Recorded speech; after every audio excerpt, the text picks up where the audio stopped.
We gather today here not just to mourn loss, but to celebrate a paradox. A man who was both profoundly flawed and implausibly heroic. Tony Stark, Iron Man. Genius, billionaire, playboy, philanthropist. And so much more complicated than any of those labels could ever contain. I'll be honest with you, Tony would have hated this. He would probably be making some joke right now about the decoration, or wondering why we are all looking so sad when there's a perfectly good venue going to waste. He never did like silence. Silence meant thinking. And thinking was dangerous for a man who carried the weight of the world while having an arc reactor strapped to his chest. You know, most eulogies start with "I first met." But with Tony, it wasn't about when you met him. It was about when you really met him. Because there was the Tony everyone saw. The one with the sunglasses, the smirk, and the answer for everything. And then there was the Tony at 3 in the morning, running on coffee and sheer determination, trying to solve problems that hadn't even happened yet. Trying to build armor around the world that didn't want it to be saved, by a man who wasn't sure he deserved to be the one saving it. He wasn't supposed to be a hero. Let's not rewrite a history. Now that he is gone, he will cause out on it. He was an arms dealer who had an awakening in a cave. A man who builds his first iron suit, not to save the world, but to save himself. And maybe that's what made him the best of us.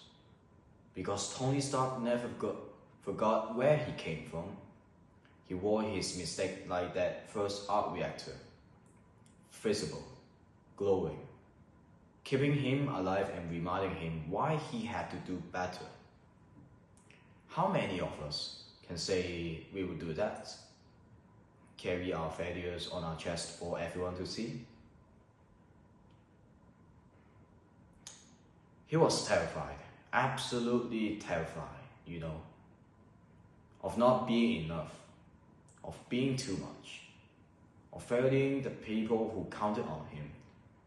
He would never admit it, not directly, but you can see it in the way he worked.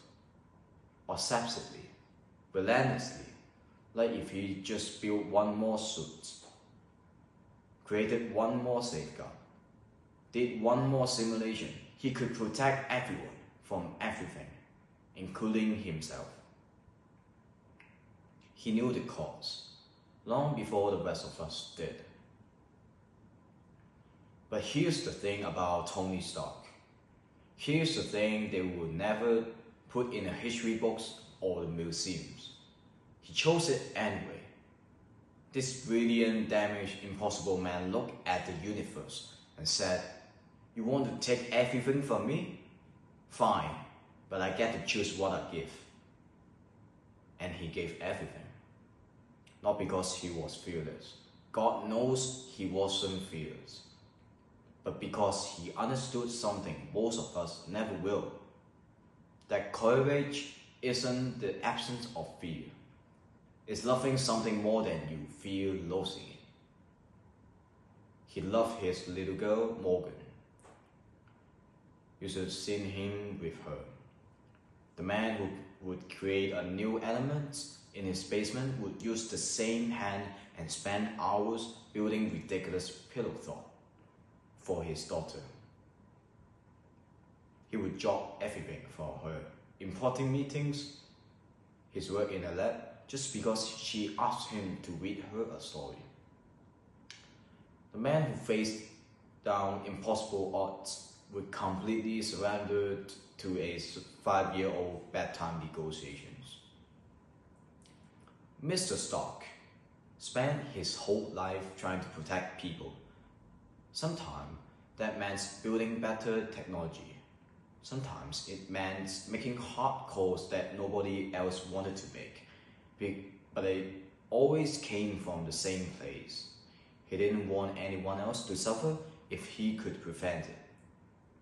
He loved it his world enough to fight for it every single day, even on the days when it felt impossible, even when people doubted him or blamed him.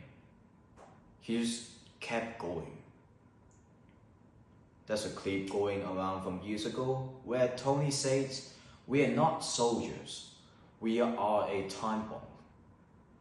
He was talking about the Avengers, but actually he was talking about himself, about this thing inside him that was always counting down. And maybe he was right. Maybe he was always destined to go out in one bright, impossible moment. But here's what I choose to remember. Yes, Tony Stark was a time bomb, but in the precious seconds he made every single one count. He built, he created, he protected, he loved it, he sacrificed. And in the end, he proved it that you don't have to be perfect to be a hero. You just have to be caring enough to try.